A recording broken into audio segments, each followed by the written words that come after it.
Are you looking for the perfect Christmas gift or party food? Well, today we're sharing chocolate peanut butter brownie bites. Check it out and let us know what you think of this recipe.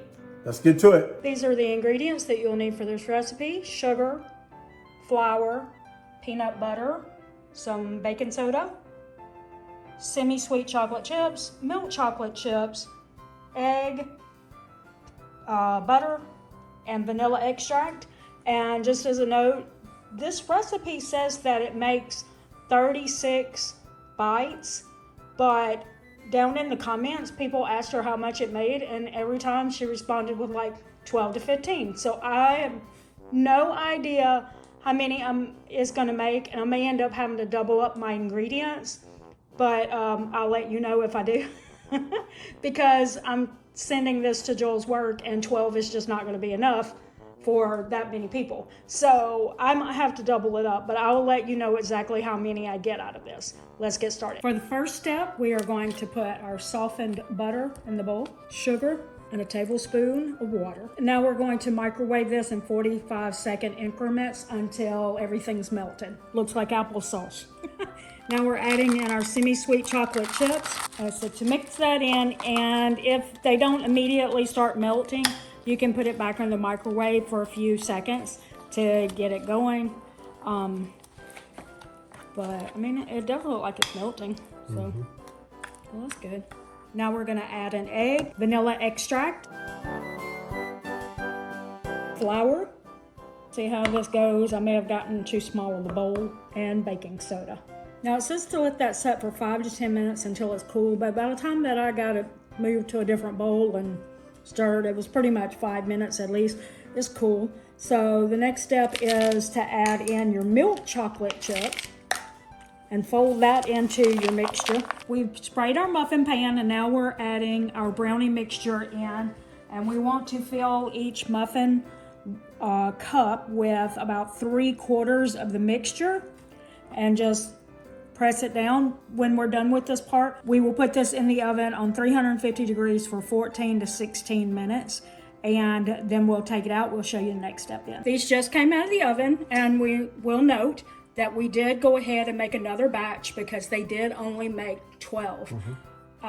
Joel thought maybe if you cut them into bites, that would make them 36. Maybe that was where she was getting that from. I don't know. I mean, in the pictures, they were all whole. But I digress. We went ahead because we are serving a lot of people with this. So you let them sit there for about 5 to 10 minutes. And if they haven't caved in like this, you can take a spoon and press them down a little bit, because you want a little divot in the middle like this. Meanwhile, we're going to put this in the microwave for a few seconds and just let that get so that it's a little more pourable. We got it melted. Like that. Okay. And so we're going to take our tablespoon, and we're going to pour just a little bit in each one, like the whole tablespoon into each one. Hopefully there's enough peanut butter to do that. And just keep doing that. Our next step, and this is optional, but I think it would make it look better, is to add a few chocolate chips onto the top of your peanut butter. So now we've got them all done, and it's time to take them out of the muffin pans. And so I'll show you one and cut into it in just a second. Okay, they are done. I did have to stick these in the refrigerator for a few minutes because the brownies were trying to crumble under the weight of the peanut butter.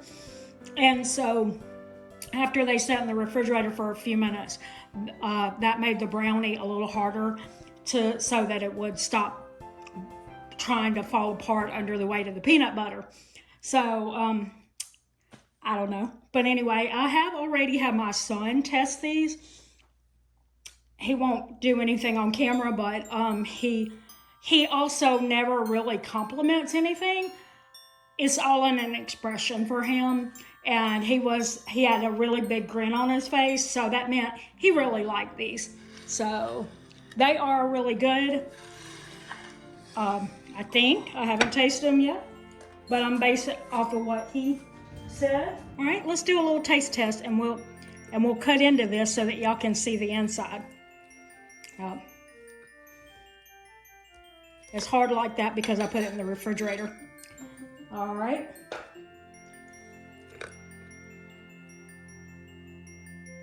I'll probably let them sit in the refrigerator slightly too long, but they do look pretty good. That is such a classic combination of chocolate and peanut butter.